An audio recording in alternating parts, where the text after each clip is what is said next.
about to be okay. We're good then. That looks good. We are on Join Monoclonal. I went live on my own personal one on accident the other day, thinking it was them. There we go. Yeah. Ooh, that was gonna happen at some point. I mean, it's like one person joined, so it was like not a thing at all. But how long did it take you to realize? Whenever a girl who does my kid's hair joined, I was like, "That's weird." Like, what?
Hello, everybody. Here to, I'm just here by myself. Brandon Gibson is also behind the scenes. BGM and mute mine. Okay. First, One Oklahoma live stream. Technically, our second. We did a little test run earlier this week. Still gonna have some kinks to work out. No problem though. I'll be fielding all questions, comments, concerns about the Oklahoma Sooners. Mainly football, but I guess we can hop into some other things. Test my knowledge of sports that have yet to be played this year. Boomer Sooner from Spaghetti Man. Boomer Sooner to you, Spaghetti Man. All right. Just catch everybody up on just kind of the state of things right now as people start to fill in. Be thinking of questions, comments, and concerns that we can talk through. Maybe this turns into just like a therapy session with me and whoever hops on. I'm not a licensed therapist. Great Scott, 240, the pride of Katy High. Probably not the pride of Katy High School.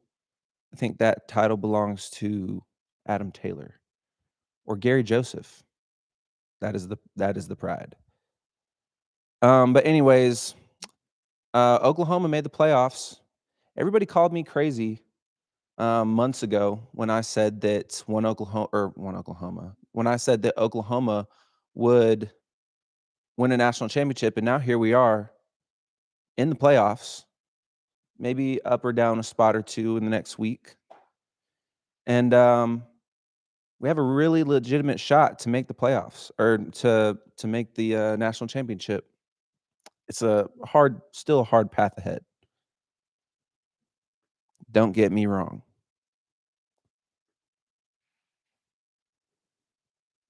All right.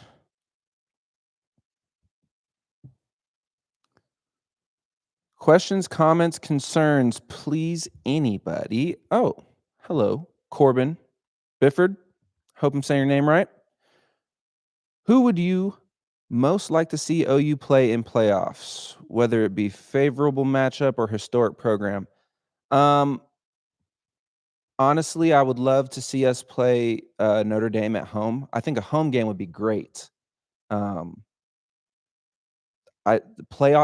games are always great, but a playoff home game, the atmosphere has got to be like everybody's been trying to redo the jump around from Texas Tech like 90 years ago. I know it wasn't 90 years ago for real, but everybody's been trying to recreate that moment, and I just don't think that you can recreate moments that easily. It takes like circumstance. And I feel like the playoffs, hosting our first home playoff game, that's a great circumstance to have just a fantastic crowd. But also, on the flip side of that coin, I would not mind playing an away game, our first playoff game. I feel like we've been some dogs on the road. So keep that thing going. I wouldn't mind it at all. But I don't make the rules. I'm actually super happy to not be in that room. That seems like a hassle. Would be dope if OU leaned into EDM. We got to get that music right. EDM though? Maybe. I mean, EDM, I don't know. Mitchell, do we really think that EDM would fit well in the Palace on the Prairie? Some people in the room are shaking their head yes. I don't know. I do like I like EDM. I'm not a stranger to it. However, I don't know that that's the player. That's what would get the players going. I do think though that we should start catering more to the guys on the team in terms of music than fans or anybody else that may or may not have a say in the music. Because that's who it's all about. The guys on the field, let them pick a playlist.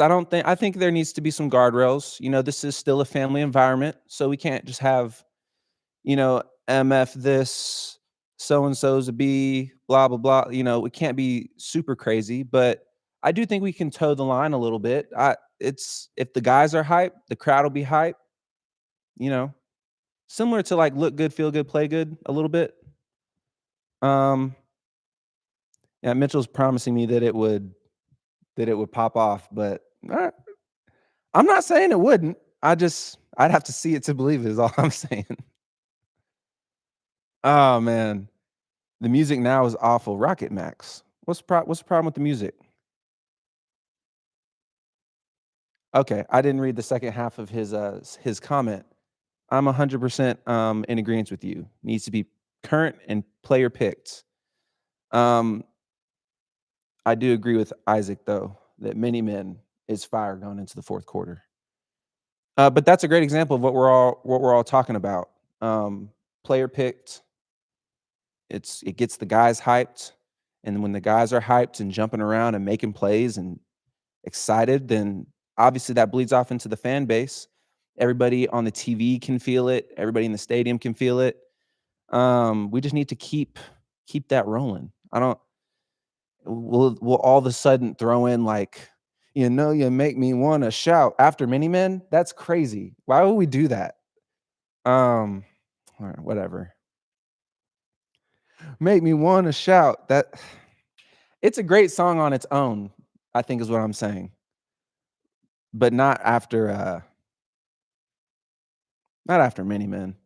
What are your thoughts on LSU cheerleaders saying our stadium looks like a high school stadium? Kyle Million. I didn't see that. They said that for real? That our stadium looked like a high school stadium. All right, well, they took a fat L in a high school stadium then. I don't know. You're a cheerleader, bro. Commenting on another sports arena. It's just weird in my opinion. I guess those are my thoughts. My thoughts are that it's weird. I don't know why. Like, all right, I'm off of it. I think I'll say something that I'd probably regret. I'm off of it.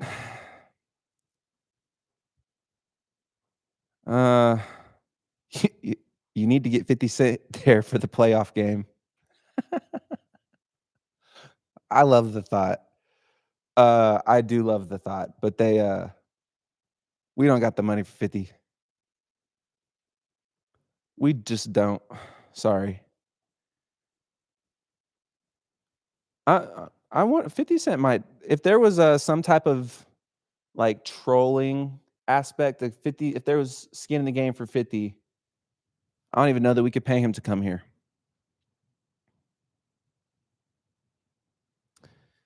All right. If you're new to the chat, am I saying that right? Do we have a chat right now? What up, chat? If you're new to the chat, it's me, Rodney Anderson. My name's on the screen. I'm in the One Oklahoma offices on Campus Corner. I'm just hanging out, answering questions, talking about concerns, all that and more. Just kind of rolling through, giving my thoughts. What are some hot takes? Let's get into some hot takes. I'm feeling that type of a way. Kyle coming back thought that the cheerleading comment was out of pocket. I guess I'll have to go see it. I have to find it at some point. All right. Who wins? You versus Kip Lewis in an Oklahoma drill? Me, of course. Me in 2018 beats this Kip Lewis in 2025. 2025, Rodney is not beating Kip Lewis. It just is what it is. My knees aren't what they used to be. It's sad, I know. But I turn the page. It is what it is. I'm gonna have to get used to this. Can I interact with people, BG? I know I can read these and comment, but can I like put stickers and stuff? I don't know. I'll have to play with it another time. We'll keep rolling through. Questions, comments, concerns. Why won't they stick with the run? Keep it simple. Mitchell, I agree. Here's the thing though. I think we have a banged up running back room. I think a lot of consistency early on in the running back room would have helped us later. What I mean by that, I don't know how many times I've said this. I feel like a broken record almost. If I was the coach, if I was a running back coach, I don't want to be the running back coach. DeMarco's doing a fine job. But if I was the running back coach here at Oklahoma, starting the season, I'm going in with 2 guys. Before the season starts, I know who my 2 guys are. I have a 1 and I have a 2. 1 is clearly the starter, 2 is clearly the backup. 1 takes 2 series. Second back takes 1 series. And the reason I do that is to give my number 1 back as many chances as he can to get reps, game reps, see his O-line, and find that rhythm as quickly as possible. And then my second back, after 2 series, is going to go in and give him a break. That's going to save his legs. It's going to give the defense a new back to look at and analyze. And it's going to keep my running backs' longevity over the season in mind. Like, it's going to keep them good for the long haul, hopefully, barring anything crazy happening. You need 2 guys at the very least. I think at the beginning of the season, if I didn't know anything, at the very beginning of the season, my starter probably would have been Jade Knott, just off the hype. I know. But we're talking beginning of the season. We don't know what's going on. We're bringing this, super highly rated running back. I think I start with him. And then, I don't know, maybe Javonte Barnes, because he's been here forever. We all know how it shook out. Now it's Torrey pretty much with Xavier Robinson. I think we can still get into that groove. Just stick with those 2 guys with that rotation. Now, realistically, we are where we are. It is what it is. We've got some injuries in there, and so that might throw off the rotation, but hopefully it wouldn't mess with the consistency. I still think that you can stick with 2 guys and lean on those 2 guys. But I only know what I know, and sometimes it's not a ton. So, maybe there's injuries that's just keeping people off the field or keeping reps limited. It's hard to get something started whenever you're dealing with a bunch of injuries. I mean, I think last year we all learned that lesson. Yeah, the running game, we have a lot to work on, but let's keep rolling through.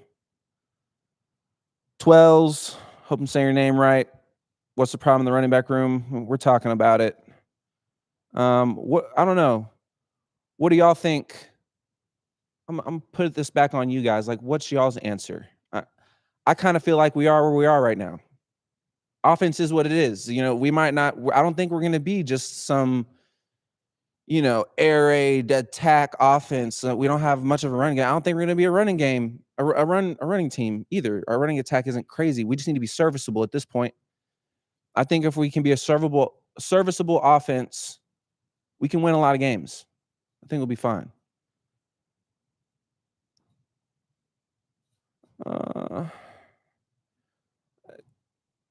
Cal, you're in here heavy, man. I appreciate it. I like interacting with the fans, seeing what y'all's. I had to understand what y'all's pulse is. I'm on here talking with Caleb King Kelly. Shout out to my boy. We'll have him on here too. He's just busy right now, but yeah, no, we like checking the pulse of the fans, seeing what y'all got to say.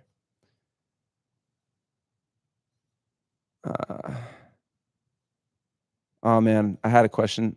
But then, do they give Mateer too many RPOs? I hate running the quarterback, to be honest with you. I think the only way we should be running our quarterback is if he drops back, has to scramble, and then just wants to get some extra yards. I don't mind a design QB run every now and then, but we've been talking about this whole time. The reason that we're doing it is because our run game isn't great.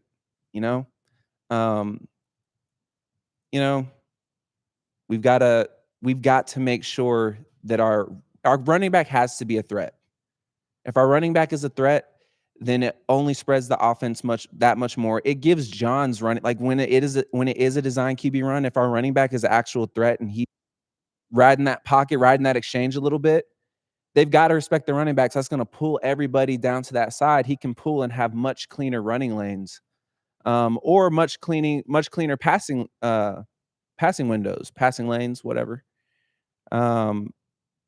It all starts up front. We all know this. And then a lot of the games dictated off the run. I think most of us know this as well. But we'll see. I don't know. If you're new, questions, comments, concerns, we're talking about OU football. I do agree. I think me and Mitch are becoming friends. A 3-yard run is great. A 2-yard run is like a 3-yard run sets up 2nd and 7. I say take a shot. And then I like, if it doesn't work out, I like 3rd and 7, 3rd and 6, 7. I walked right into that one. I swear I didn't mean to, but I did walk right into it. Yeah, it's 3rd and manageable. 3rd and manageable is fine. Like it opens up your repertoire of plays. I will say in defense of Ben Arbuckle, if you're new, don't leave just because I said that. His playbook is limited because of how limited we've been on offense, if that makes sense. Like if you can't get your running game going, that really limits the amount of plays that you can call down the stretch. I think Ben Arbuckle, once he's able to really get in his bag, he'll be fine. What's the actual deal with Ott? Just not a scheme fit? Champ, I don't know. I do not know. I was really excited about Ott. If anybody heard me on the radio talk about it, I talked about it on this podcast, the Double Take. I was super excited. Big fan of Ott. Before he came, I think I'm still a fan of Ott, the person. Like, y'all need to understand. I've worked with him. I think he's a fine guy. I don't think he's ill-intentioned at all. Maybe it is a scheme thing. Maybe I don't know, creative differences. I don't know. Truly. I'm just as dumbfounded as everybody else. TikToker. What do you think about giving Kanik some carries? I love that idea. Honestly, I'm kind of he seems like a guy we underutilize a little bit. And we've been talking about, dang, I'm about to sound like a broken record all day. We have to get the running game going in order to really see like the full potential of our receiving core. Because Deion Burks has been, stat wise, he's been quiet. Great athlete, but just, I think that's how I feel about a lot of our Giovanni Gibson, Jermichael, Jaron. Like I feel like their ceilings are all so much higher than what they're at right now, but it's hard to get them the rock, when the running game is doing so poor. It's hard to get the running game going when we can't pass. Like, we're in a weird spot, but we'll be all right. We will be okay. I think what people are forgetting to appreciate is that we have been moving, like we've been taking positive steps. Our offense has been getting better and better and better game by game by game. Now, maybe it's 3% better, 3% better, 4% better. I'll take that. Like I said, we just need to be, I think going into this postseason stretch, we've just got to be serviceable. We've got to be a serviceable offense. We've got to put a couple of points on the board. Tate Sandell, I hate to, like, he's got to be in his bag. He's got to make those those long range field goals. And then I do think we're gonna rely on some turnovers. We're gonna have to if our offense can't pick it up. And these are just facts. It just is what it is. Sean Proctor, what's up? Oh yeah, Jaron was on the pod. We're talking about him. Is today Thursday? Did we drop that episode? We did drop that episode. The Double Take podcast with yours truly, my brother Caleb King Kelly, produced by Brandon Gibson. Yeah, dropped today. We have Jaron Canick on as our guest. Go check that out. But maybe after this live stream, we're getting into a lot of good topics. Questions, comments, concerns. What do y'all have for me? I'm just trying to scroll back up. There was one that I saw.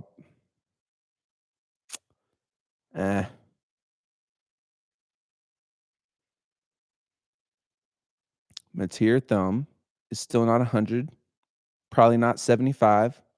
Hope he's really back for playoffs. 12s.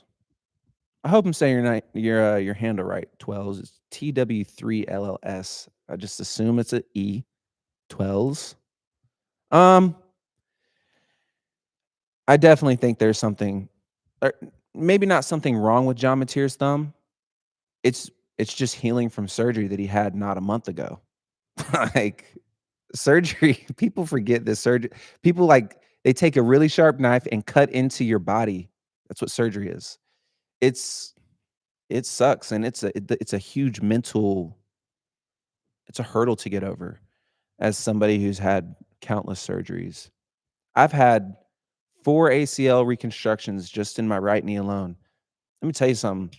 Even if I was in prime football shape, I don't know that I'd be the same Rodney because I had my knee cut open 4 times. Ligaments were damaged. It's tough to get over that hump. So yeah, I think maybe that has a little bit to do with John Mateer's performance early in the year versus later in the year. I think it's more so, I don't know, mechanics. I'm gonna go to mechanics. I'd love to see him get his feet set more when he makes throws. And I'm not here to say whether a quarterback's throwing motion should be over the top or from the hip. I never played QB seriously. It just seems like it should be a little bit higher. That's just me. I don't know. I'm just a running back.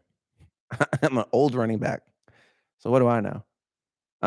Yeah, feet set, maybe a little bit of a higher release. I understand having to sling it from the pocket every now and then. I get it. D Woods, you have a great point. Is this my friend D Woods? Is this my boy D Woods? I wonder. But yeah, I gotta agree with you. Guys are open. There are guys open. I think if you set your feet, I think if you have a little bit of a higher release, maybe it gives you a better opportunity to read through your reads. Maybe. Because I don't know. I'm starting to get into some salty topics. Red River coming out of the tunnel. We can switch gears. Yeah, Red River coming out of the tunnel. It's I almost want to fight just thinking about it. Like it's like that kind of an environment. Because it's like you can hear what you're about to walk into, and you're already in that zone, especially if it's not your first Red River game, so you kind of know what to expect. Like you already know what's coming. You're already in that mental warrior mode. And you hear the locker rooms are underneath the stand, so you hear people above you. It's loud, it's boom, boom, boom. And then you walk out, and across the hall, you see the most disgusting uniforms you've ever seen in your life. I want to fight. I want to fight right now. And not a dirty fight, like not clean. I don't fight fair. One of those types of environments. Like that's what it feels like coming out of the locker room. And then actually going into the stadium, like that's a whole different beast. We come out on the OU side, so like it's usually like woohoo, yeah, like a whole bunch of like let's go. But then you cross that 50 into enemy territory, and boy, the loudest boos you've ever heard. But then they're the quietest people you've ever heard, once the game gets going, if it's going in our favor. But yeah, no, Red River rivalry is just a crazy, crazy environment. Oh, I do know Bradley Nichols. What's up, dude? Yeah, Nick, Red River legend. As much as y'all hate him, he did secure a Red River win, not by himself. He had a great team. It was a great final drive. Dylan Gabriel on that final drive, field general. Phenomenal. Like you can't draw it up better than that. Just chef's kiss. Great final drive. Okay. Champ, I do agree with you. Kennedy Brooks, also Red River. Kennedy is a super underrated back for OU. Just the slipperiest running style I've ever seen. He never looked like he was moving fast. Actually, a funny story, if y'all don't mind. Kennedy used to get dogged out in practice. Why are you 100%? Give 100%. Run faster. Blah, blah, blah. This is full speed. And it wasn't until we got into a scrimmage where like people were trying to tackle him, that everybody realized like, oh shoot, he just looks like he's moving slow. It's just his run style. Like he's really like he's pulling away from dudes. He's making great cuts. He's making people miss. And then he's back into his little lackadaisical running style, but he's pulling away from the guy also. So I don't know. Kennedy, shout out to Kennedy. Loved watching him run. It was frustrating watching him run until I figured it out.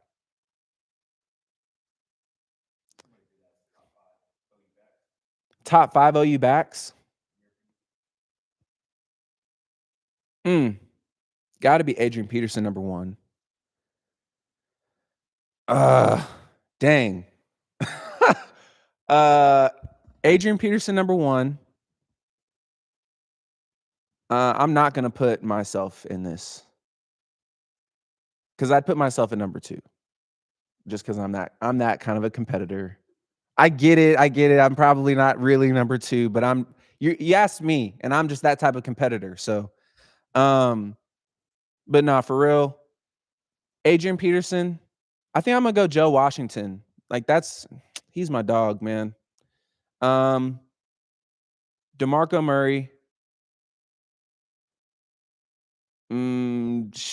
I've got to put Joe and Samaje in there somewhere. I think I'm gonna go Samaje, then Joe.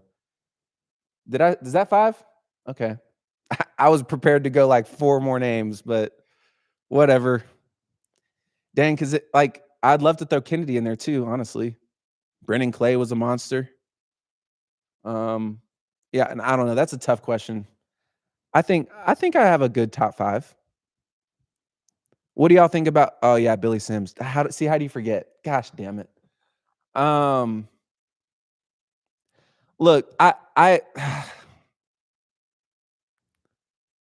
who asked this question? Y'all set me up. Yeah, Quentin Griffin was amazing. Billy Sims was also amazing. It's just, don't hate me for this. Like I appreciate Billy's awesomeness. He dude, Heisman. Like I swear. You asked me though. You asked me. He's just not in Rodney's top 5. I think he belongs in anybody's top 5. He could even be in my top 5. Next time somebody asks me, maybe Billy makes it in there. I just really enjoyed watching the backs that I named. Adrian, Joe Washington, Samaje, Joe. They're newer guys. I get it. Just Samaje and Joe. I just learned so much personally from them you got to remember, I spent 2 years sitting behind them, and I just countless film sessions, asking questions, watching them practice, watching them work. Man, it was I don't know, I have to put them in there because those are my OGs personally. So,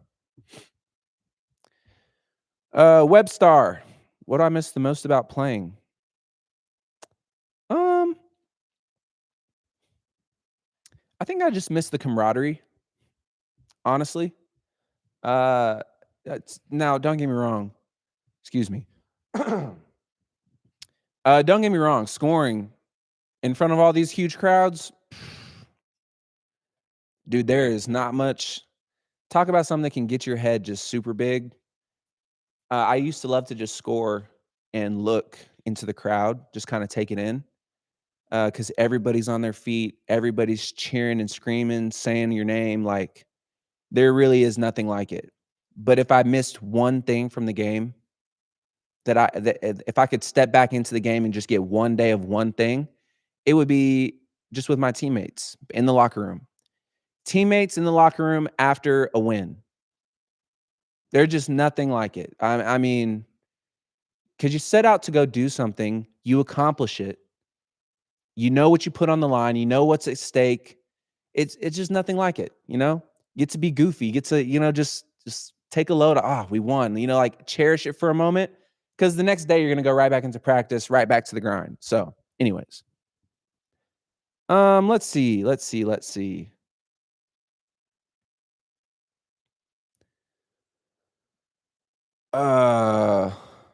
Who do I think it'll be for the first playoff game? Wolfgang, 9224.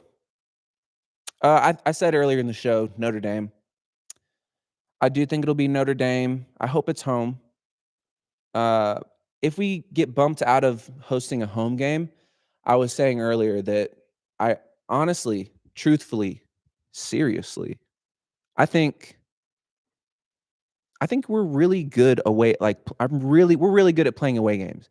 I think our team could go get an immense amount of momentum going into this postseason run if we just go hand it to somebody in their house. First playoff game. But I don't want to take it away from our fans either because I think it'd be super lit to host a playoff game at the Palace. So I don't know. You can't. In my opinion, you can't go wrong either way. Because one, you're hosting a home, electric crowd, electric atmosphere, first playoff experience here in Norman. Like you're playing for something on this hand, but over here, you've just been a dog of a team on the road this year. And man, what kind of momentum would that create? You know, just running over somebody in their house. And then going into the play. I don't know. That's my take. Ann Hosick, you were wonderful. Loved watching you. Thank you. I'm always going to take one quick second to accept some flowers. I appreciate it. Yeah, I agree. We played really well on the road. Hope we get a playoff home game and hope it's not the 11 or 2:30 slot. Rocket Max. I have a hot take for you. I guess I have a hot take for everybody. I like 11 a.m. games. I do. I said it. What are y'all going to do about it? As a player, the reason I liked it is because I got a lot of my Saturday back. Like you wake up, first of all, you don't have to sit in the hotel all day. That is the worst. Because coaches just make look at me, I'm getting in my bag. Coaches just make things up to do. Like, all right, guys, let's walk through again. Coach, we just walked through the same exact script 15 times. All right, line it up. Let's do it a 16th. Like, it just gets so you can only know a play so well. Before you just want to go run it against somebody that's not your own team.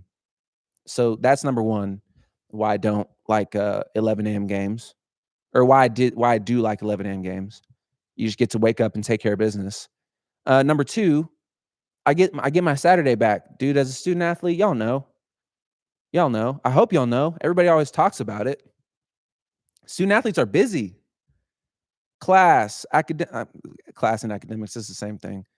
Class, training room, tutoring, recovery, your just like your general lifts, practice, film. I mean, personal life, like God forbid a student athlete have a personal life. You know, if you can get a little bit of that Saturday back because you played so early in the morning, as a student athlete, I'm all for it. And also as a fan, like I think my opinion is still a little bit skewed because I am a fan these days, yes, but I also work very closely with the athletics department, you know, being employed by Sooner Sports Properties. Yeah, like I have to show up really early, stay for the whole game. I say that like it's a chore. It's fun. But then I get to go home and like be with my family for most of Saturday. That's a great feeling. Watch other football teams. That's also a great feeling. You know, but I also understand that like the flip side of the coin, 7 p.m. prime time slot, big game, big atmosphere, night game in the SEC. I get it. All right. Questions, comments, concerns, football or Oklahoma athletics. I don't know. You can ask me other questions too if you want. I might not have the best answer. I'm not a licensed therapist, but I'll do my best. If you could, what would you say to our O-line and RBs to boost them? Wolfgang, 9224.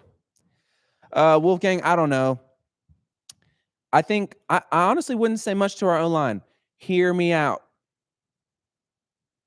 I think we have a really young O-line, and we're going to be really, really good for a few years to come.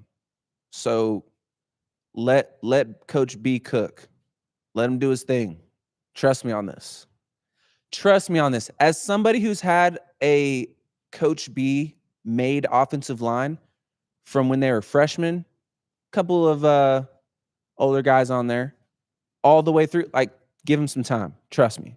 He's working with those young guys. He's getting them right. He's laying that foundation. And just like we were all saying about old John Mateer, you know, with the passing lanes being there, their running lanes are also there. Go look at the tape. There are running lanes there. It's not just the O-line's fault. Is Arbuckle the guy? Jay God. Yes, he's the guy. I mentioned this a little bit earlier, and this is why I think he's still our guy. Because our offense has started so slow, and now we're kind of in a point where we are what we are, I think that's limited Coach Arbuckle's play calling ability. We've got tons of weapons. There's no reason his scheme shouldn't work. Let's not forget where we came from. Oh my Lord, last year, nobody could figure out the scheme. It was so annoying being up in suites talking to donors and sponsors about, they ask me all the time, what do you see here, Rodney? What are we running here? I'm talking about last season. I couldn't call it, Mr. Donor guy. I don't know. Because what I'm watching is not scheme. Again, if you're just joining, I'm not talking about Ben Arbuckle. I'm talking about last year's offensive scheme. Compared to this year's offensive scheme, man, I'm happy with what we've got. I think Ben Arbuckle, he's just starting out. Give him some time. And you know, we've said it in this chat. Y'all have even said it. Come on. The passes are there. We've got guys open. We've got running lanes. We've just got to execute. Now, I'm not saying it's just the player's fault. I'm not saying it's just the coach's fault. It's a little bit to tighten up on multiple fronts. It is what it is. I also don't think we can freak out. Like, let's not freak out about any of this. Like, this is sports. Most of the time, when you put something out there, it's not going to be perfect. And so Like that's the fun part about sports. You put a product out there, it works, so you fine tune, or it doesn't work, so you go back to the drawing board. Like figure it out. That's kind of the whole point, right? I don't know. Okay. I don't know how to say this name. But I appreciate the question. What are you hearing on our health? Will we be healthy and complete for the playoffs? Will we ever, like in football, are you ever 100%, especially late in the season? Probably not. But I think relative to last year, we're like way healthier than last year. And honestly, like nothing super concerning that I've heard. So no reason for concern in the health department. That feels good to say after last year. And especially with these couple of weeks off, I mean, it can only help. You know, these guys I think this is a great point in the season because you've already played a full season. You've proven yourself to your coaching staff. So, you know, you don't like, you know what I'm saying? Like, there's not much to the coaching staff. Like, they know what they have, I guess what I'm saying. So you don't have to prove anything else. So just let the starters rest a little bit. Get them mentally fine-tuned. Get their mind right. Let their bodies rest. And then once we get a little bit closer to first kick, the playoffs, start ramping it back up. I don't think we need to go this entire time with no contact. That's not smart. But I also don't think we need to be going to the ground. It's late in the season. Why do we need to go to the ground? I think if we're going to save our guys, be smart and practice, like we can still have contact. Let these guys, feel what contact feels like, especially in the cold. But we don't got to go to the ground. Like, let's keep ourselves healthy. I think healthy at this point in the season is a mindset. Like, you've got to practice smart. You've got to make sure that your mental is there and trust that your physical will show up. Because, I mean, if you're still praying that your physical is going to show up at this point in the season, it's like, what did Tate Sandell say when we had him on? He's like, if you're trying to kick yourself some confidence. Yeah. I have to go pull that soundbite or something. Yeah, if you're trying to figure out your confidence, you're I don't know when it's getting. I don't know. All right, I'm sorry. I think I kind of spaced out a little bit. We keep it going. All right, Roots at the Q Dogs. Oh, you played under Lincoln Riley, didn't you? Yeah. Yes, I did. Both Bob Stoops and Lincoln Riley. I'm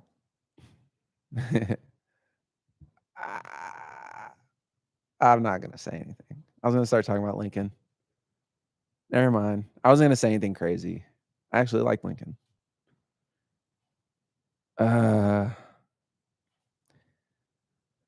Okie 918, I get it. I mean, I agree with you too. We need a little bit more of that offensive line and quarterback. I don't think we need more of it. We just need, like I said, I just talked about offensive line. I'm not going to go too much deeper into it. I think we need to be patient there. I think what's brewing on our offensive line is fantastic. Let's not mess it up. Quarterback, like we said, it's hard to have surgery and play in the season, take your team to playoffs. Like, give them some grace. All right, my thoughts on conference championship games. Should they go away with the new CFP era? Pros and cons. I'm not gonna act like I'm like this super analyst guy that knows all the scenarios, and I study this in my free time. I don't. I played it a ton, and I do watch it a lot, but I'm not that analyst guy. I don't know that this take is like maybe what you're looking for, but I don't think conference championship games should be played. I don't think that they mean much. Maybe they could in certain scenarios. But I don't know. The way things are right now, I'm glad we're not playing in a conference championship game. I'm glad we have this bye week. It's not a real bye week, but kind of. I'm glad we have this time off. I wouldn't trade this time off for a conference championship game because I'm already in the playoffs. So, and honestly, playoffs, national championship, way more important to me than conference championship. Did I say that right? I said national championship, didn't I? Playoffs and national championship, way more important than conference championship, in my opinion. Okay. Questions, comments, concerns. If you're new, I'm Rodney Anderson. We're just doing a little live session, a little town hall, a little powwow, a little get together, whatever you want to call it. Let's read through some comments.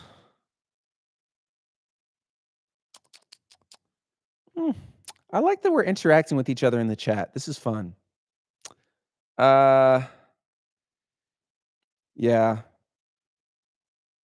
I'm just gonna call you MG. You asked a question about the conference championship versus the playoff and national championship. I agree. I agree. They can only hurt at this point. Any hot takes? I'd love to hear a hot take from somebody. I can't promise you that we'll just get all the way down in the dirt and just messy about it. But it might be fun to read a hot take or two. Chat high level about it. That's corporate speak. At a high level, 60,000 foot view.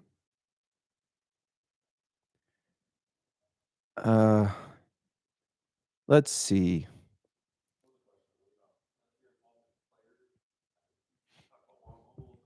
Oh yeah. BG, Brandon Gibson, just put me on. I must have missed this. If you're curious about what I do, or what all this is for, what are we doing here? I work for Sooner Sports Properties. You can see it on this really cool LED sign behind me. Almost 4 years ago, 3.5 years ago, I was finishing up my football career. I was just looking to land on my feet somewhere. What am I going to do with all this free time that I've got now? I landed in Sooner Sports Properties office. Long story short, landed this little gig, connecting our student athletes, not just football, all student athletes, with our brand partners, like the OGs, Devons, Cokes, Canes, Goodwill, like all, different brands. I connect them with our student athletes to, get our athletes paid, NIL deals. Back then it was just Sooner Sports Properties, and then we had a couple of different collectives. It has now evolved into the One Oklahoma Collective, powered by Sooner Sports Properties. Our mission is to put student athletes in the best position that they can to win. Give our coaches the best resources that they can to win. I mean, NIL just is what it is these days. It's running everything. It's running recruiting. It's all that the kids care about. So obviously, it's all that the coaches care about. And let me tell you something. It's hard to stay out in front like we have been. I'm talking in NIL. And I know that maybe from a fan, it might not seem like that because there's all these headlines, right? And what do you believe? I mean, I'm not going to sit here and beg you to believe me, but I have been working in NIL for almost 4 years, on the forefront, as they say. And OU's doing fine. Like we're figuring it out. It's tough. And let me say, no team has like the golden answer of NIL. No team does. But given the situation that we've been in, now we'll hone in a little bit more on football specifically. Like, think about what Venables inherited here. Think about the issues that he walked into during the era of NIL and the transfer portal. And where we're at now, shoot, doing great. And so all of this, One Oklahoma, like fans, it matters. It matters. It really, really does. whenever you guys get involved, it helps. That is literally what helps recruiting. BV can go out and recruit much more confidently when we have just a huge wave of support when Sooner Nation is standing behind them. And you don't have to, you don't have to be a huge millionaire. You don't have to donate, 50% of your income. It could be, the smallest thing. We have hats. We sell hats. Buy some hats, Um, we have subscription plans, like super affordable all the way to, you know, to those millionaire people out there, if y'all are watching. Um, and then we actually we take pride a little bit, not even a little bit, a lot. We take a lot of pride in making sure our subscribers feel the love. Like we do crazy experiences with them, uh, uh, private meet and greet type things, events, access to different socials and things like that. You might even get to meet yours truly. I don't know. It's not as cool as meeting somebody current, but we can make that happen too. Only for our subscribers though. Um, anyways, yeah, that's what I've been up to here lately. A lot of NIL, a lot of media. That's the media side is really fun to me. I get to interact with you guys. Brian with the backwards R. Brent Venables has done a great job at Oklahoma and is on track for a great Oklahoma team. I agree. Diego Ochoa, NIL was supposed to just compensate players for generating profit, but not playing players millions. Not paying players millions. I got you. All right, Diego. Hot take. Yeah, NIL was never in the intention of NIL was never, I want to give this athlete $1 million. But I don't know. I think we're talking about, we got to talk about the two separate types of, you have NIL, true market value NIL. Nobody sets the dollar amount here except the brands. So if Coca-Cola reaches out and says, "Hey, I want to work with so and so athlete," let's use R. Mason Thomas for example. This is a totally made up example. Totally made up. Say Coca-Cola comes to us and says, "Hey, we love how R. Mason has been playing. We want to pay him $1 million to be our brand ambassador." Coca-Cola, the market, is dictating that price. So if a Coca-Cola deems any one of our players worth $1 million, then it is what it is. They do get compensated that much. Now there's probably a reason they view him in that way. They view him as a $1 million athlete. Again, this is a made up scenario. And if Coca-Cola looks at one of our athletes and says, "Hey, man, you pay $1 million to be our brand ambassador for a year," who's anybody else to say that player's rev share shouldn't be at least close? I don't know. Am I making sense, Brandon? Or am I just? I always like to double check because sometimes I get off and it's so weird because nobody's ever these are concepts that nobody in the history of college sports has got to really talk about or debate, before. This is all still very new. So I don't know. My point is I don't know. Maybe you might not think that these players should be paid that much, but they're getting paid that much. Is what it is.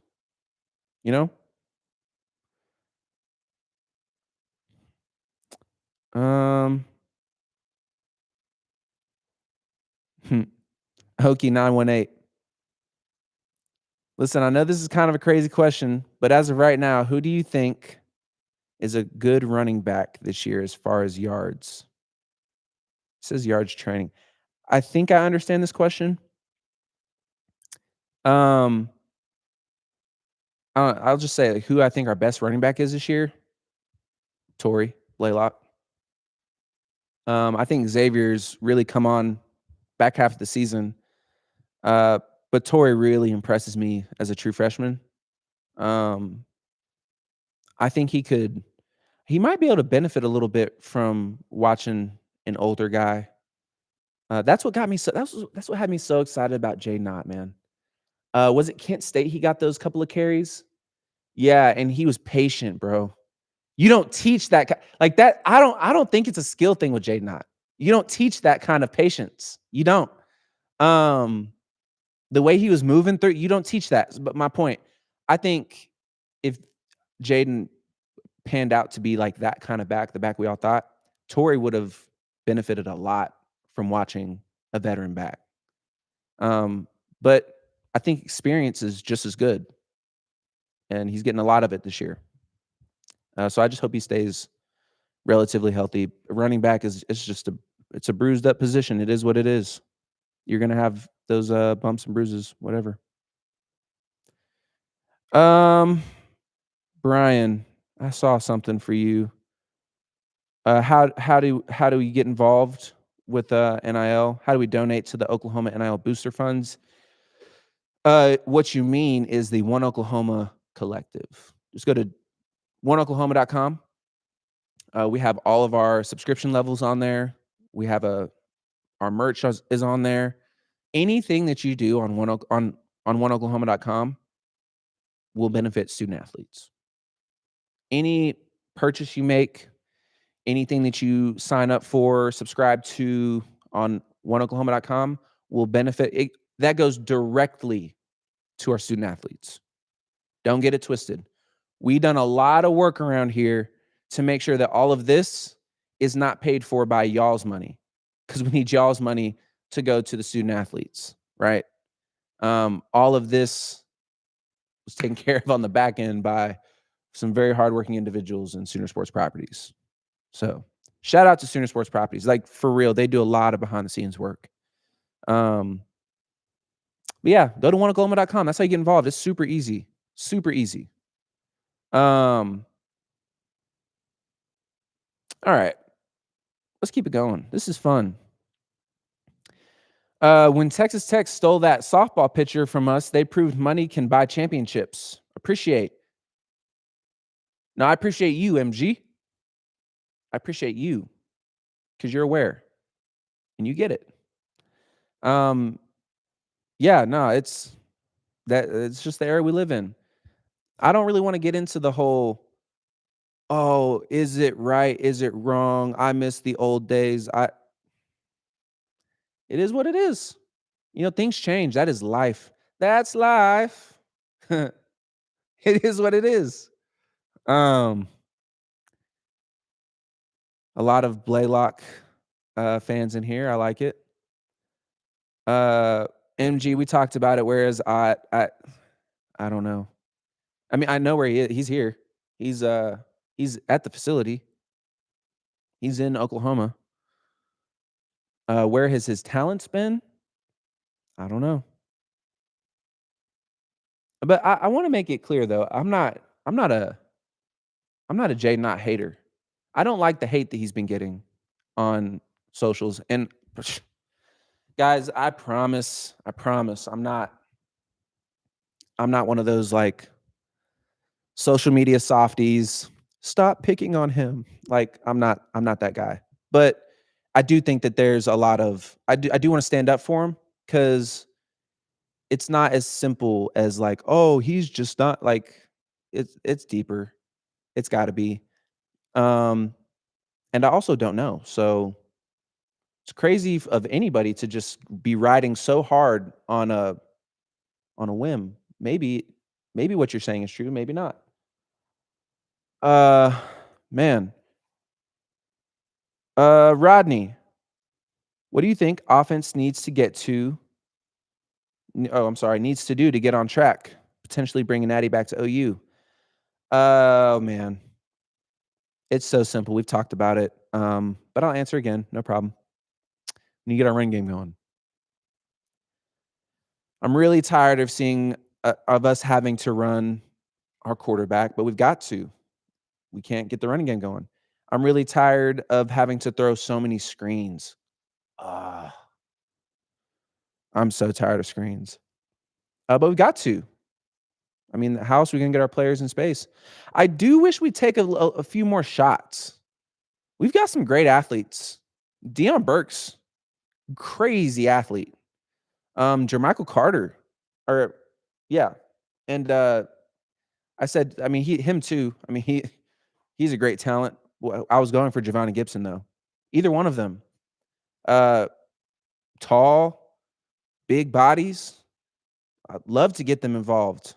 Keontez Lewis, man, I feel like ever since he had that little incident with the north end zone wall, but I mean, also ever since then, like John has hurt his thumb, and we've, man, that was a long, wow. It feels like a long time. It was only a couple months ago.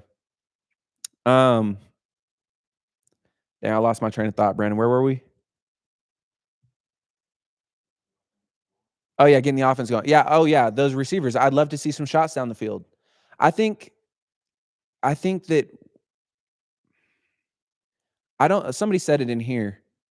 There's nothing wrong with a 3-4 yard run. Let's run the ball. Let's stick it up in there. 2-3 yards in a cloud of dust. That's what this game was built on, bro. Let's get back to it a little bit. And nothing's wrong with the 3-4 yard run. That sets up second and manageable. Take a shot. If you miss, hey, great. Third and manageable. It's manageable. I don't know. I'm not trying to say that I'm just some big guru. I'm not. I don't have all the answers, but I think that would work. Take a couple more shots. Maybe Jade Knott will be our playoff secret. Maybe.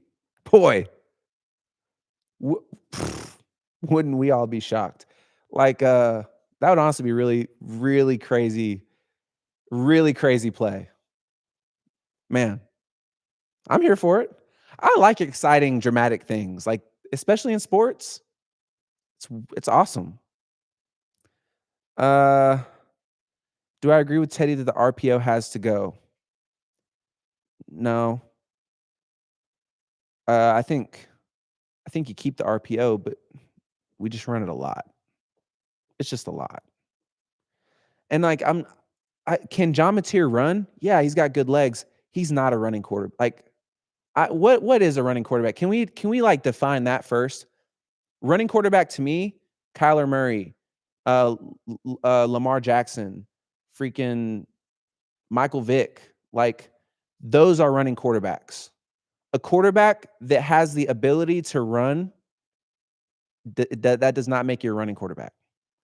John Mateer is not a running quarterback, in my opinion. I've seen running quarterbacks. I played with running quarterbacks. John Mateer is not one of them.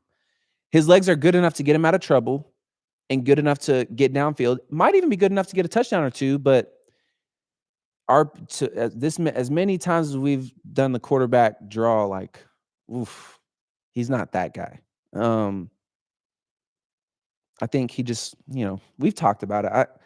I don't want to sound like I'm dogging on John Mateer. I think John Mateer is a great quarterback.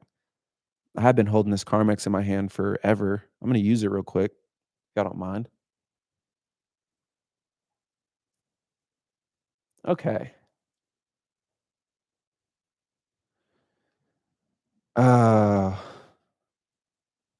Where's Kearney? Heard good stuff about him in the offseason. I don't know. I think one thing that we need to understand, I'm not coming at you, champ. That's a good question.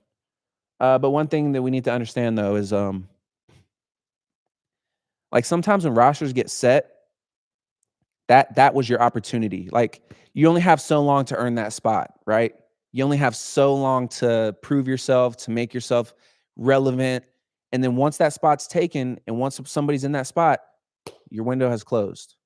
And so now you're basically waiting on just any weird opportunity to pop up for you to get out there. And so, I'm not saying that, Kearney was, I don't know his situation really right now. I don't know why. But I'm just saying that could be it. It doesn't always have to be something spicy, oh, he had beef with the coach, or oh, he didn't learn his plays, or like there's not always a dramatic answer. Sometimes it's just, hey, it wasn't his spot this year. W Shep 12, maybe LW. Throw it up, let him go get it. I think you're talking about our receivers. Yeah, I agree. We've got great athletes, I'm saying. Okay.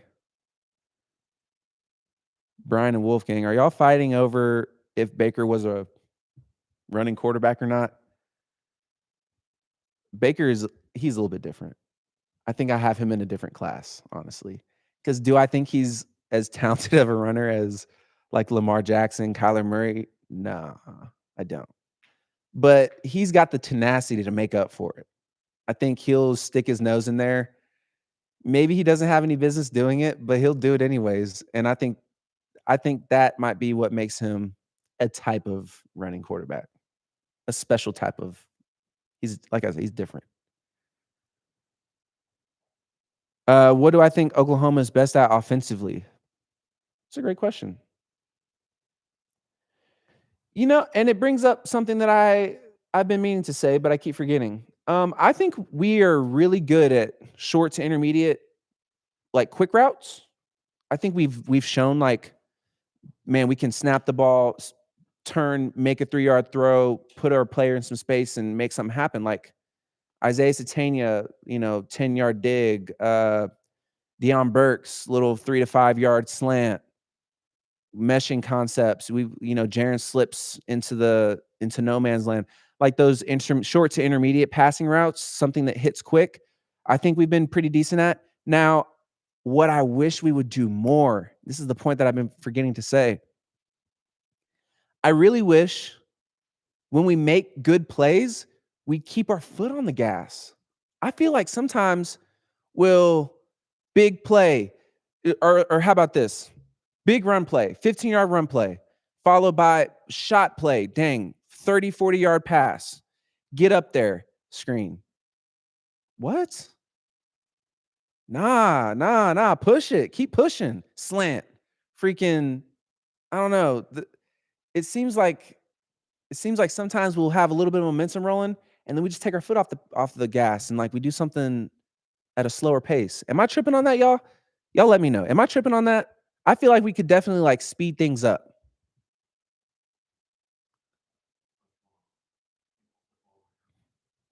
Oh, dang. I've totally neglected YouTube. I'm so sorry.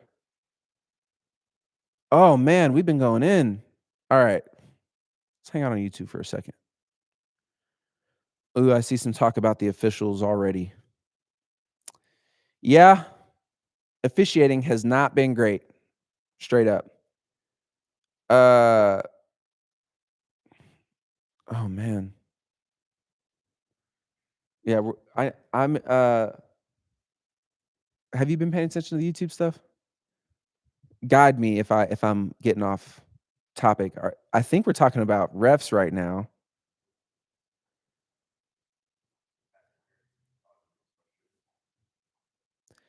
Yeah, I think we just need to figure out consistency when it comes to refs. Like,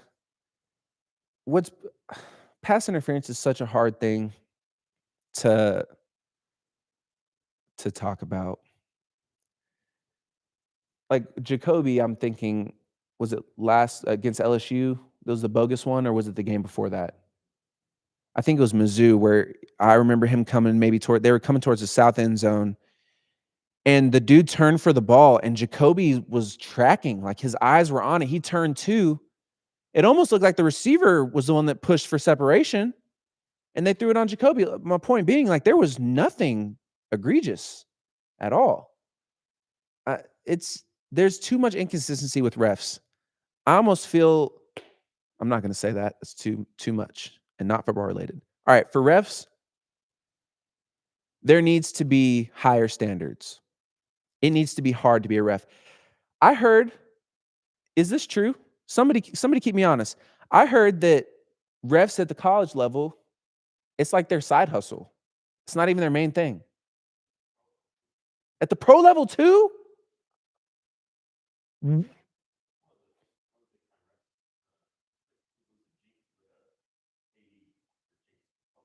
You're lying. Professionally? All right, so BG just let me know that a Scott something, a big time ref for the league, lives in Jenks, Oklahoma, and is like part of their athletic departments. And his side hustle is officiating. Well, I wonder if we can have him on the show. Should we reach out to him? Clay Martin? Clay Martin. We should reach out to him and see if he can come on. I don't want to like roast him or anything. I just want answers. Like what we need. How do we make that a full paying of like? There's too much money riding on these calls. There's way too much money riding on these calls. This needs to be their focus.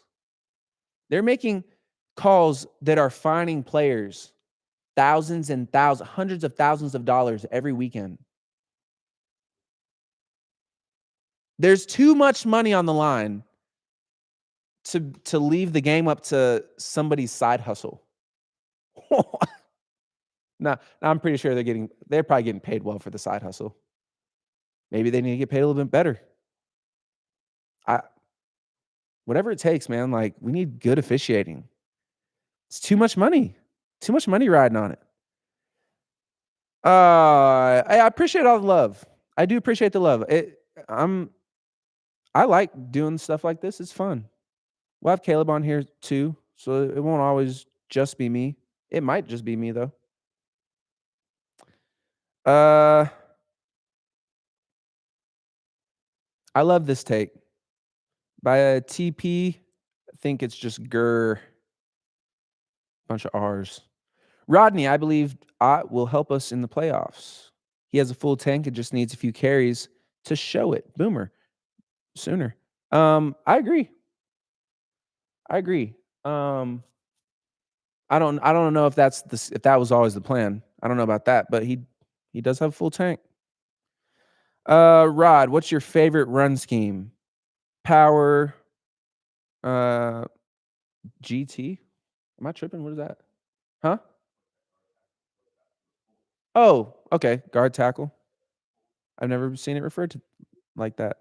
Zone, etc. What do you see fitting this offense the best? We ran a whole bunch of like pullers, guard and tackle pulling. Called it gap schemes. But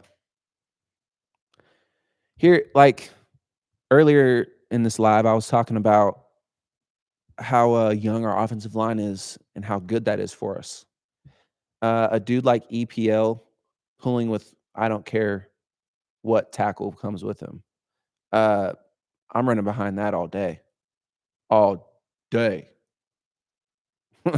Like I love running behind crazy dudes like EPL.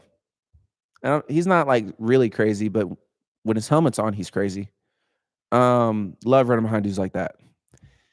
And pulling two guys, like, man, pulling two guys, it's like an RPO a little bit, like to keep that backside honest while your dudes pull. I love that. That's what I always loved. I ate off of it till I was full. And I think these guys could do it. That we have the offensive line, like the personnel for it.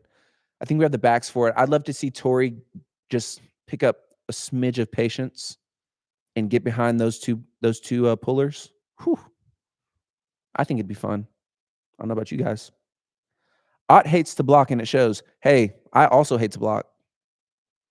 Go look at my tape. It shows. I know what play you're talking about. I know the play. Let me see. I can unplug my computer now. I know the play. Yeah. I mean, no excuse there. You got me. I don't know. I refuse to believe that he's that guy. Truthfully, I don't think he's that guy. Like everybody's trying to make it seem. And I also get y'all's opinion. You know, that's all y'all only have to go off of what y'all have to go off of. So I understand it, but I don't know. He does have a full tank. just saying. Oh man.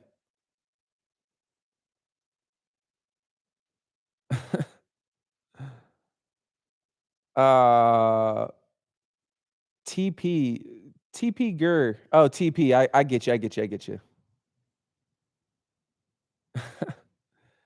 Yeah, the TP brought up the my run against K-State.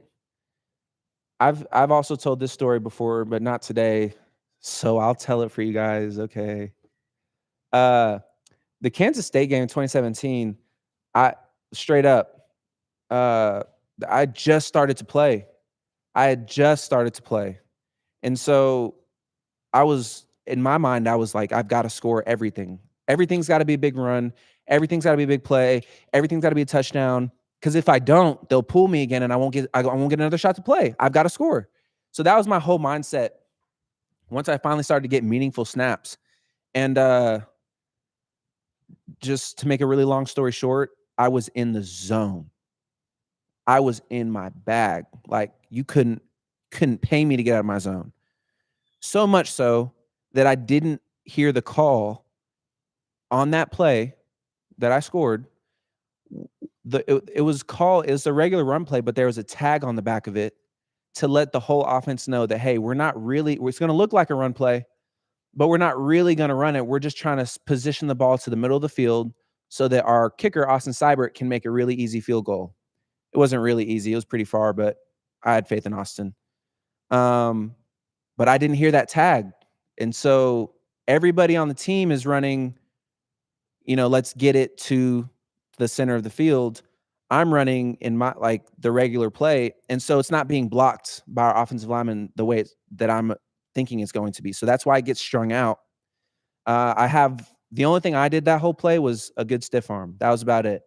And then Marquise Brown and CD, they were on the edge blocking. If it wasn't for those two guys, I would have not got around the corner, and I would have not scored. I scored that play, and I was like, business as usual. Like, let's go. I'm going back to the sideline, and Neville Gallimore comes up to me and goes, "Bro, you just won us the game." And I was like, "What?" He was like, "Yeah, you won us the game." And I looked at the clock. I did not know that there was 14 seconds left on the clock. I thought, like I was in the zone. I thought I was just finna, we had all the time in the world to play, just another run play. Like, let's go. I was just not. It's one of the few times like where I wasn't locked in mentally, but it ended up working out. Yeah. Anyways, funny story there. Was a great run. Was a fun run. My mom was in the end zone, like literally right down the sideline. When I turned the corner, I could see her. It's pretty fun. Let's see. I still want to hear some hot takes. What are some of y'all's hot takes? And I am reading YouTube now. I'm sorry. I wasn't on YouTube at first, but now I'm bouncing back and forth.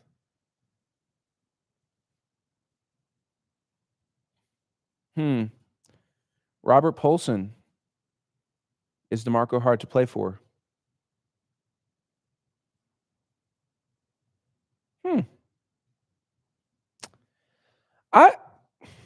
I think DeMarco is probably one of those guys that has very high standards. Honestly, like it's DeMarco Murray. It's freaking DeMarco Murray.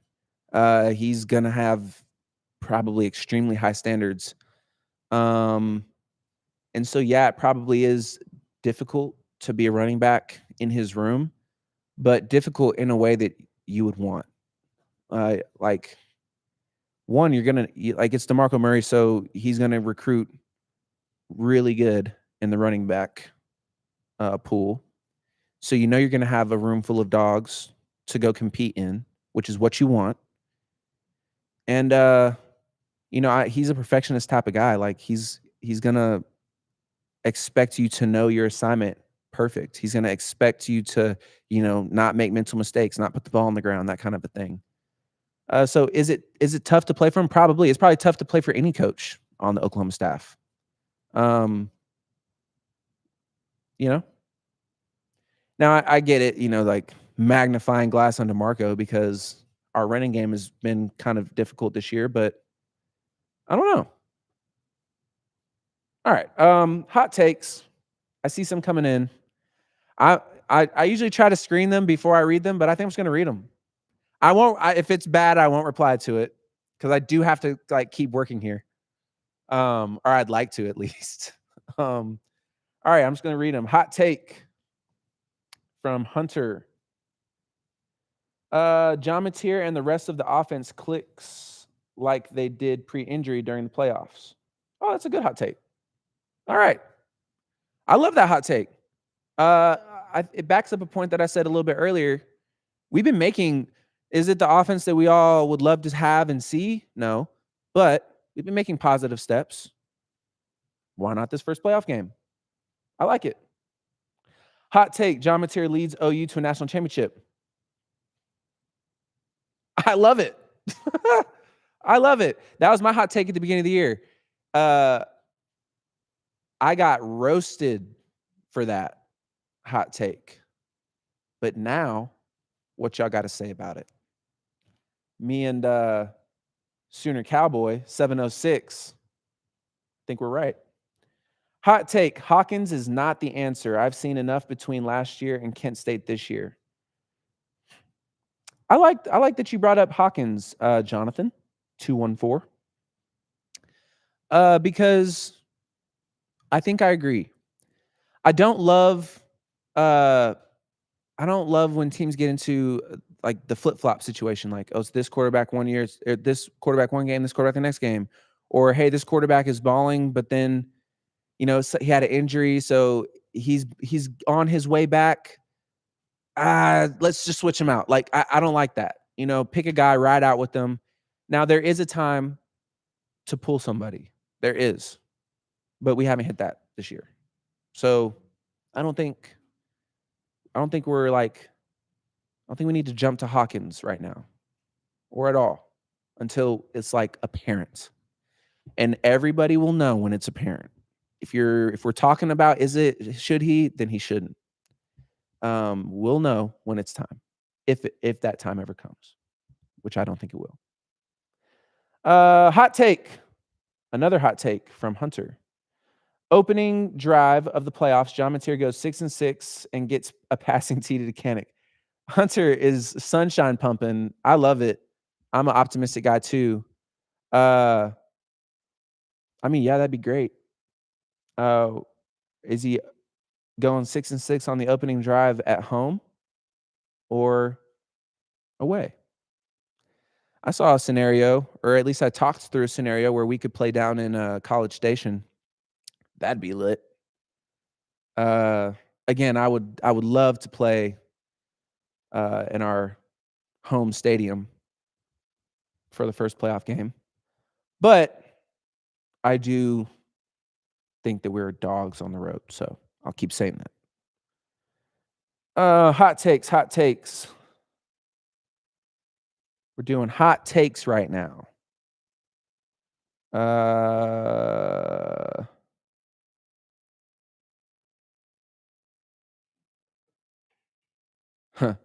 People often say that running backs get worse and worse each year under DeMarco, with the exception of Eric Gray, who was the transfer and didn't have the same amount of time under him. Do you see this? I don't know. No, I do think that there's probably all right, so it's hard to play under any coach here. Dang, I don't know. That's a good question. You raise points that are hard to talk about as a person that's close to the program. X does look good. It says, yeah, okay, Brandon, you're bringing me back. Okay, I panicked. But Brandon brought me back.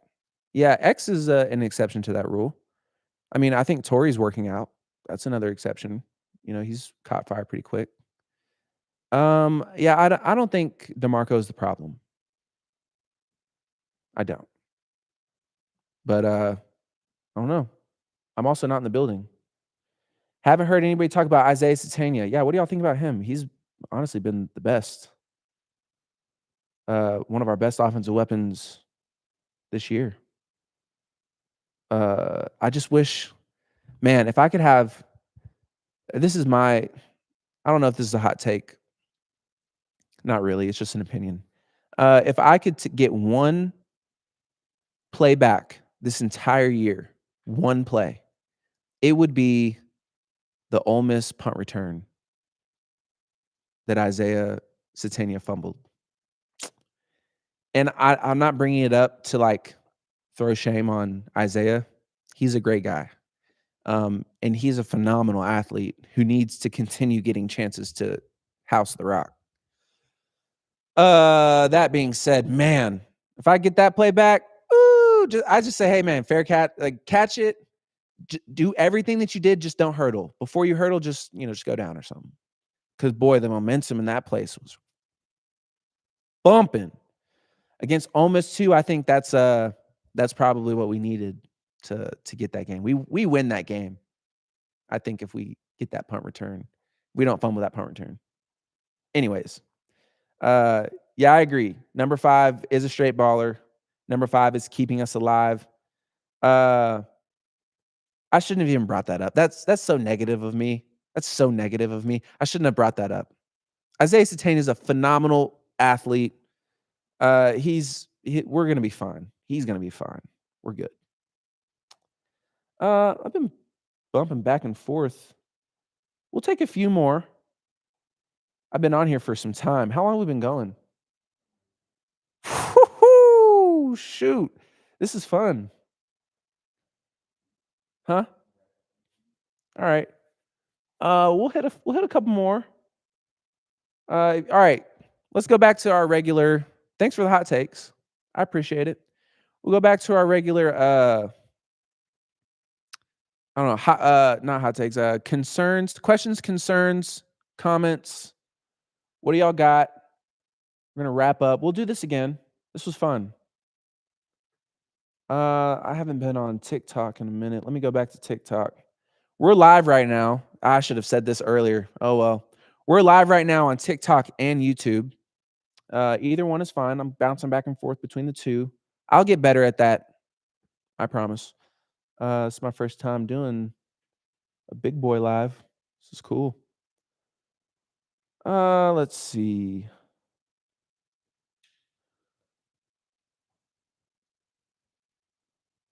What?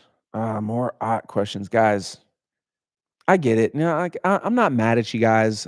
Y'all aren't the ones fielding all the questions. I'm not mad at y'all at all. Everybody has the same questions. Where's hot? I don't know.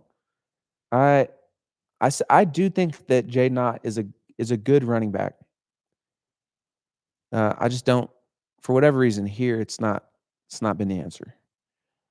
Other than 5, nobody sticks out enough to not give young guys chances.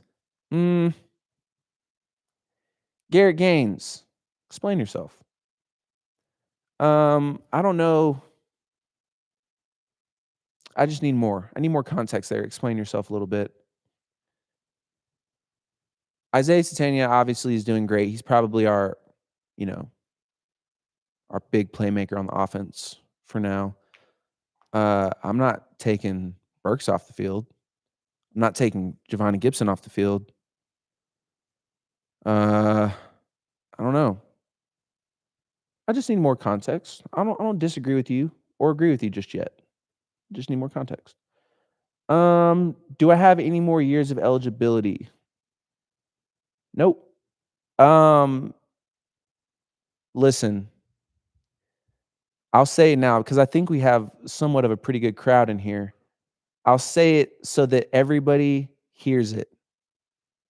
I do not have another snap in me. I don't. I'm glad I don't. After I stopped playing football, like now my mindset, like I just can't even fathom putting pads back on. I always get the question, man, If we had you for one more play from the 3-yard line, you can punch it in, can't you? Nope. I wouldn't even try because I have a family and I care about them, and they need me to have my legs operational. I'm no use to them laid up with a 5th ACL. So I do appreciate the the confidence in me. How is it being a dad? Krista, thanks. Being a dad is amazing. Like, hands down, way better than anything I've done on the football field. Mostly because I have a really good wife. And then second, because my son is awesome. Like, he's a good kid. Even though he's only 8 months, I can tell he's gonna be a good kid. I love being a dad, dude. It's super fun. It's very tiring, but it's super fun. Will Nick transfer back to OU? No. Well, I don't know. I think I just answered so quick because I've been getting blown up about Nick. I'm surprised it hadn't gotten there earlier.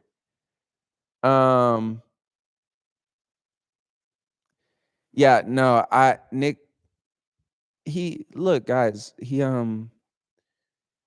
all right, the teaching moment.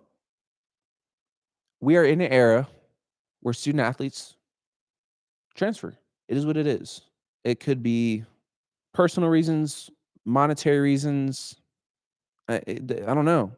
Team reasons. Like, there's so many different like reasons for which a player would make a jump to somewhere else. Just let them have it, dude, and move on. It's happening so much. Do y'all really want to live y'all's lives just upset about an 18-year-old's decision for any amount of time? It happens, and I understand, like, the camaraderie, and it's changing sports and all the like, I get it. But crying about something that's already changed ain't gonna change it again, usually. Yeah, so Nick's not coming back. I don't think. I also don't weigh in on any of his decisions.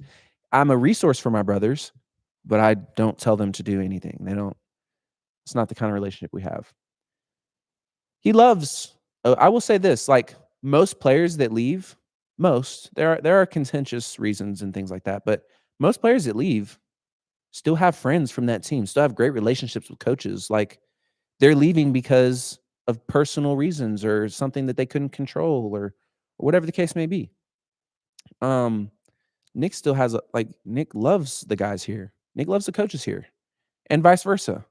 And I'm sure that's true with a lot of other guys that hit the portal. It's not always all bad. Like, the story isn't always so dramatic. Brett White. What RB helped you the most when you came on campus? Samaje P. Ryan first, then Joe Mixon second. Samaje was just he's just like that quiet, like, hand on your shoulder type of a guy. Like, nah, man, look, this is how you run this play. He was in the film room with me all the time. He would answer my questions at practice. I didn't really start to learn from Joe until I saw him practice. Like, film room, he's very aware and knows his assignment. Like, that's not what I'm saying. He's super smart. But that's just not that's not the right time to go learn something from Joe Mixon in my experience. He learned his thing, he'd go out there, he'd do it, and it's like he'd do it in a way that only Joe Mixon could have done it. And so it's like, man, I got to figure out what he was thinking, why he did that. And so I learned a lot from Joe in that kind of environment, like at practice. Hey, man, why'd you make that cut and how did you make it work? And he'd be like, oh, man, well, I saw this. Oh, shoot. I didn't even think to look for something like that. Cool. So, yeah, Samaje and Joe, hands down, like, a lot of the reason why I had the success that I had. What about Caleb Williams? Are you cool with him? Never met him. We miss each other. I have no problems with Caleb Williams. All right. I'll end with this. It's a good, like, nostalgic one. What made you go to OU? My relationships that I had made here were everything. Is the reason uh, why I came here. I was recruited uh, by Coach Gundy, Cale Gundy. Still talk to him to this day. Love that guy. And man, w- so I was committed to A&M for my whole junior year, and then I decommitted. We'll talk about that another day. And I don't know, like I hit up Alabama. Coach Burns was the running back coach there. I hit him there. I hit him up. Went to a little unofficial visit. Participated in their camp. Uh, Talked with Coach Saban. Talked with Coach Burns. They offered me, and I was like, "Dang, okay, I think I'm going to go to Alabama. Like it's freaking Alabama." Be coached by Coach Saban. And then the very next weekend, I came to OU, and same thing, like the exact same weekend. Participated in some drills. Talked with Coach Gundy. Talked with Coach Stoops. The difference wasn't in the level of football being coached. It was straight up in the conversation. Like at Alabama, it was very corporate. It was very like matter of fact, to the point. This it is what it is. This is how we do things. We're not interested in hearing any other way, which I respected. I'm not saying that that's like it worked. Freaking, we're gonna doubt Coach Saban's methods. It works. So great. If that's the type of program and football you want to play, great. But for me, my conversation with Coach Stoops and Coach Gundy, it felt like home. Like it felt like I had talked to both of them forever. Like I had known them my whole lives and we were just catching up. It didn't feel forced. And I knew that as a football player, I needed to be in an environment where I could be comfortable. And that was here in Norman. And so that's why I came to OU. And that's honestly why I came back too. I mean, after I left Cincinnati, I I hit up Coach Gundy and I said, "Hey, look, I uh I just hung on my cleats and I'm just trying to put my hands on something, like get busy." And he was the first stepping stone in pointing me towards Sooner Sports Properties. And so here I am on a podcast with Caleb King Kelly, doing lives with my boy Brandon Gibson, working the boards. It's crazy how God works. So, all right, this has been super fun. I really appreciate everybody on here. We're gonna do it again. We'll figure out a normal cadence and we'll push it out on Twitter and all of the other socials, Instagram, Facebook, all that. We'll keep TikTok and YouTube for sure. And maybe push over to Instagram as well for a live.